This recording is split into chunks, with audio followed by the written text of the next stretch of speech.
Welcome to the Learning Can't Wait podcast, a Full Mind production. At Full Mind, our vision is to ensure every child has access to an exceptional education. Each episode, we will be joined by pathfinders within and around the education space who are bringing about transformational change on behalf of deserving students. I am your host, Hayley Spira-Bauer. Welcome back, everybody, to the Learning Can't Wait podcast. I am incredibly honored today to introduce you to our guest, Talia Milgrom-Elcott, the founder and executive director of Beyond100K. Welcome, Talia. It's so great to be here. Thanks for having me. I am so excited you're here. You are another esteemed recommendation of Ellen Charette. And I have to say, getting to meet you briefly the other day really inspired me, the work that you're doing and really your career thus far. I'm excited for you to share with everybody listening here today. Well, I'm so glad to be here and to share what I've learned and experienced and to keep learning with you. I love that. Forever learners. That's like a perfect theme for an education podcast, always learning. So Talia, I'm going to ask you my opening question, which is the question I ask all my guests. You can get as deep as you feel comfortable getting. How did you come to be the personal and professional version of yourself? It is such a deep question. So we're recording, it's early September, and in the Jewish calendar and in the school calendar, the year is starting. So I always love this time of year. I have 3 girls who have all just started school here in New York City. And the Jewish high holidays are coming. So there's this time of reflection. So I've got reflection deep in me and new starts and like, what do I want to take from the, right? And what do I want to take from the old year and bring into the new one? And who am I? And all those great questions. So I would say that I am the daughter and granddaughter of teachers, in the broadest sense. Teachers and rabbis, but in the Jewish tradition, rabbis are really teachers. My mom and my grandfather were both rabbis, and my dad and my other grandparents were all teachers. My grandmother, who's still alive, is a teaching artist. She's in her mid-90s and still making art.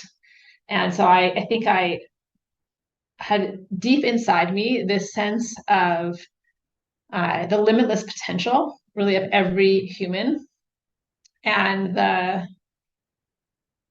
the role that a great teacher can play in unlocking that potential. So I'd say like that combination is so deep in me and in who I am and in how I see the world that I really believe in abundance. I believe that we have everything that we need on this planet to nurture and sustain all of us and to solve all of our challenges, but that we don't treat everyone that way. We don't create an environment in which everyone can flourish, in which everyone can give of themselves and fulfill themselves in a way that contributes to our community, to our country, to our planet. And so that sense of, I would say, like limitless potential, this sort of orientation toward abundance, and a belief that teachers can unlock that potential for students, like that combination is pretty powerful for me. And you can really trace almost everything I've done from, really as early as high school, working and tutoring with kids. I spent a year working in the youth village with kids from all around the world. I went to law school in the hopes of sort of solving challenges, and then came to realize that by the time lawyers saw problems, they were so fully blown and so fully like complicated that I wanted to get closer to that root, to that spark that happens with a great teacher and a child. So I've been working in education ever since. What an incredible lineage of people helping young ones and even adults to increase their understanding, curiosity. They're even like expanding their potential with the education that they've provided. That sounds like a truly impressive family, Talia. I feel really lucky to have been sort of nurtured inside of a space that was always thinking about what our role and partnership and to transform the world, that the world could be a meaningful and good place, that humans were, I think, really innately good if we can provide an environment in which people could live out that potential. Let's talk a little bit about this idea that teachers can unlock so much for children. How does that play into the work that you do today? And how do you feel like, or what do you feel like is working to allow teachers to have that powerful ability right now? And what is working and not working. Yeah, right. Exactly. Well, Exactly. I insist on real talk. I'm also a legacy from my parents and grandparents. So we'll be real with each other. I think that first question you asked goes to something I was saying earlier about that we have all the solutions we need, or we have at least all of the capacity for the solutions we need. We actually don't have all the solutions we need, but we have all of the innate capacity to solve our biggest problems.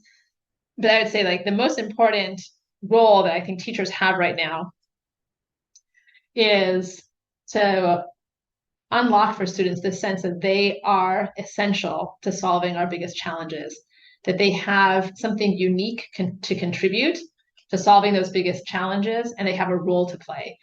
I've been thinking a lot about how there's really a crisis of despair among young people. I'm the mom of 3 girls who are 11, 13, and 15. I see that like fear in them, in their friends, in our community, and just everywhere in the news, that there's a sense of like, is the world getting worse? And are the problems too big? And I think that schools are an incredible place, and teachers are the right people to be able to say to kids, like, these problems are big, but they are not too big for us. They're not too big if we work together, if we each give from ourselves to something that needs us. And then to complement that with the tools. You actually need to know some stuff to be able to create new forms of batteries or energy or fuel sources, to create vaccines or address pandemics. Like, you need to know some things. So there's a combination of agency, that these problems are solvable if we work together and each contribute from our own genius, and the hard tools, the math skills, the science skills, the curiosity, the problem solving that will need to come to the fore. So like that combination is I think this like unique moment and role for teachers and schools. I also would say I don't see a lot of spaces where teachers are supported to be doing that. And especially coming out of the pandemic with the justified concern about the learning loss that students have had, the challenges of an economy that's coming up in front of them, this mandate that I think a lot of teachers are feeling to double down on the basics, to drill, to push out the other stuff that feels maybe like fluff, but is actually essential. The stuff that like sparks curiosity, that gives you a sense of wonder and awe, that connects you to each other, to an adult who cares about you. Those things are so important. And I'm not seeing a lot of places where teachers are being supported to lean in to that part of what it means to be a teacher, that connection. But when we listened to student stories recently, we ran something called the Uncommission. You can find out more about it at theuncommission.org. We listened to students tell us their stories. We asked them to tell us any story they wanted about science, technology, engineering, or math. And what almost all of the students talked about, surprising to us, was about whether they felt like they belonged or didn't belong in their classrooms. And so often when they felt like they belonged, it was a teacher who did that. And it was the belonging that predicted their interest in and perseverance in STEM. That is so powerful. That is like the immense impact beyond just the learning that occurs within a classroom, right? These skills that are acquired, but the true feeling of belonging, which any human can identify with. When it's missing, especially acutely, can I probably recognize, was a determinant of the majority of students' well-being. And that's like chill inducing, Talia. That's how we felt when we learned about it. Actually, it's interesting. We had data scientists and ethnographers reviewing all the stories, more than 600 of them, majority from young people of color. And they came back to us with the data and they were a little nervous. I think they thought that we were expecting them to find some like hard evidence around maybe curriculum or a certain kind of pedagogy, or something about like biology or engineering or algebra. And instead what they found was this insight around belonging. And we had the same response. It gave us chills. And I feel like as someone who's been in the education space for practically 20 years now, actually, I came to wonder if maybe the missing ingredient to so many of our efforts around rigor and access, the missing ingredient maybe was belonging all along. That rigor and access, absent belonging, just didn't lead to change. But when kids knew they belonged and were supported with rigor and access, then amazing things were possible. So let's talk a little bit about the importance here of belonging and the innate fact or the known fact that you have right on the Beyond100K website that STEM is a pretty exclusive field. And Black, Latinx, and Native Americans represent only 24% of the STEM workforce.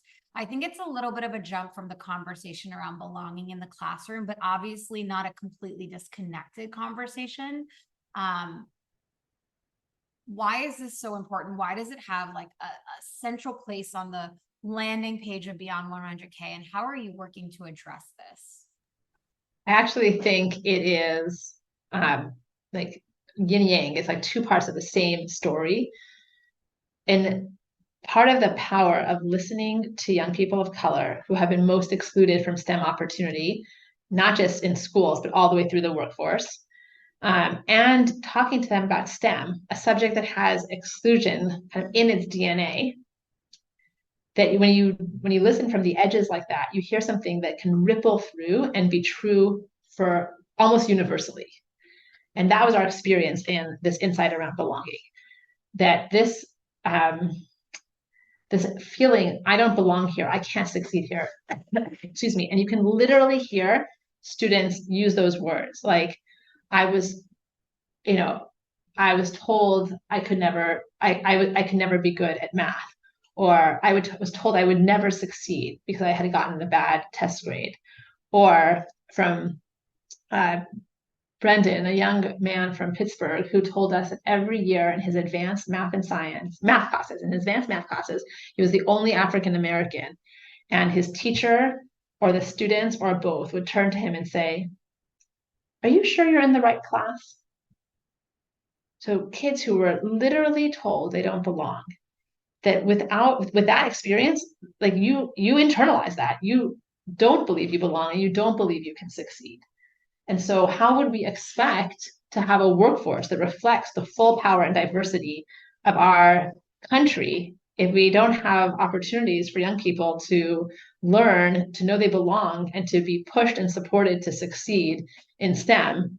And then how would we ever think we can solve our biggest challenges if only a tiny fraction of all of the amazing human potential in this country ever has the chance to go and solve those challenges?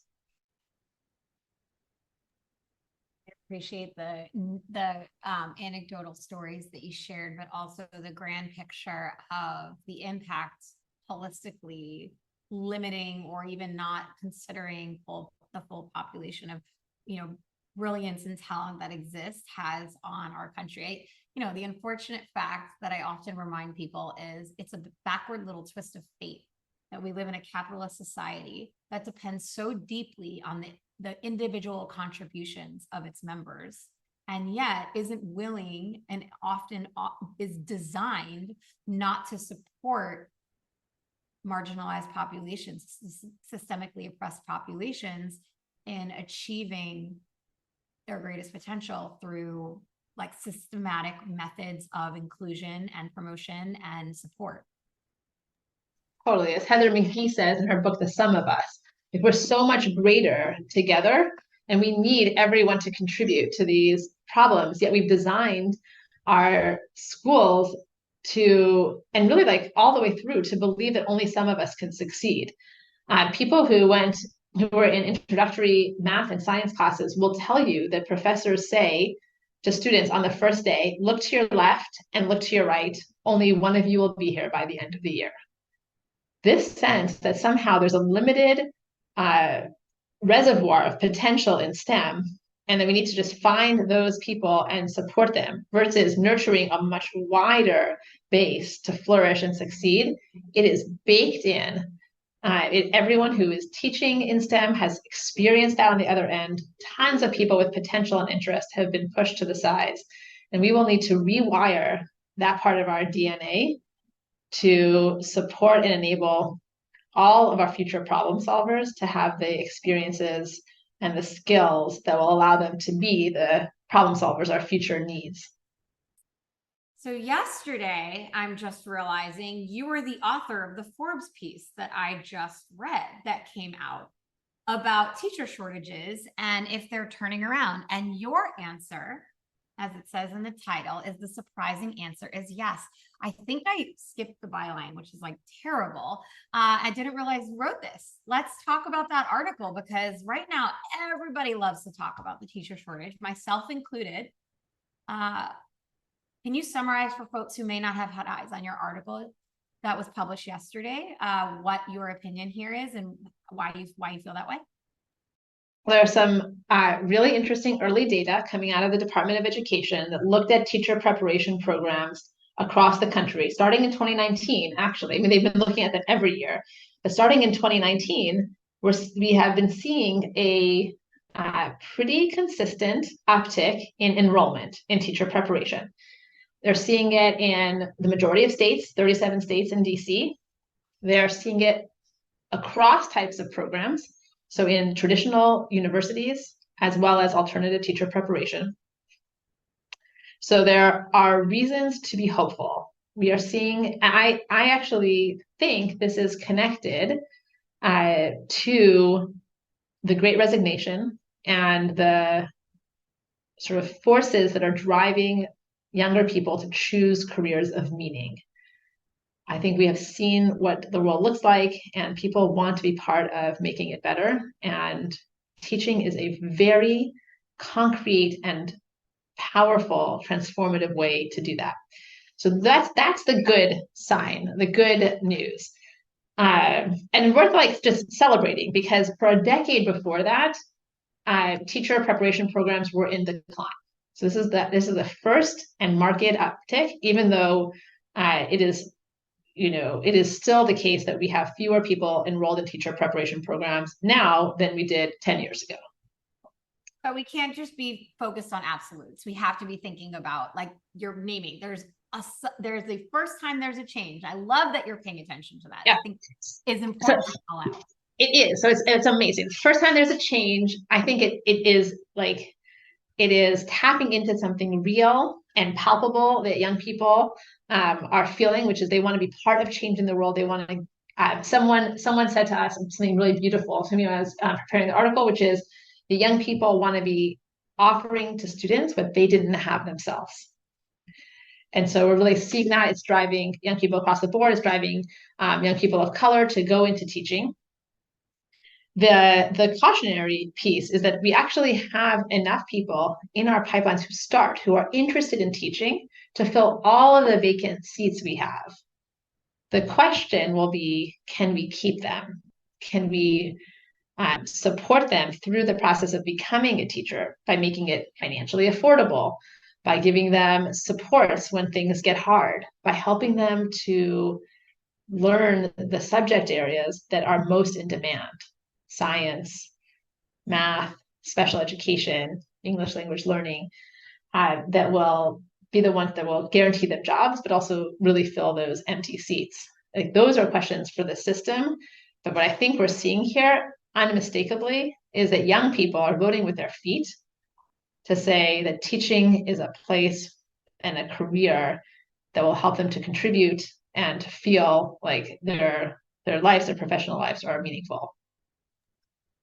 I love a trend, even an early one, right? Because the early one is an indicator of some changing of tide. 6% is, I believe, if I read the original Chad Alderman article on 74 million, if I read it correctly, it was about it was statistically significant enough to like really sink our teeth into and know that hopefully change is coming. I also, what I read yesterday, I published an article by Jessica Gross, who's like a New York Times contributor, parenting writer, but she was quoting the Matt Kraft research out of Annenberg that was published in the spring regarding the declining interest in the profession of teaching, and the attitudes around teaching are at an all-time low. I feel like in some ways the information is conflicting. I think it is conflicting. And I actually think that sometimes opinion lags reality. And so we're definitely seeing some data that's been widely reported that for the first time, the majority of parents aren't recommending teaching to their children. The majority of teachers aren't recommending teaching to their students. So these are real. And we're seeing this other thing, which is people are choosing to go teach. And that is a really hopeful trend. There's some great reasons to go teach, both that meaning, that experience of the aha moment, the spark, when you connect with the student and something opens up for them. I remember very well an advertisement for the New York City Teaching Fellows for maybe 20 years ago that was in the subways. You remember your first grade teacher's name, who will remember yours? Oh, that was the best. I remember I was a teacher at the time when it was published, and I remember being like, I was a first grade teacher at the time. And I remember feeling so connected to that experience. My favorite part of teaching, like harkening back to our conversation about belonging, was creating a culture and community in the classroom where we felt like a family and we took care of each other and we helped each other's strengths flourish and helped our weaknesses. We supported one another in our weaknesses, and having kids feel that about one another. You don't get that in any other job, not even in parenting. I don't have enough of a threshold of kids. Maybe I need to have a few more kids.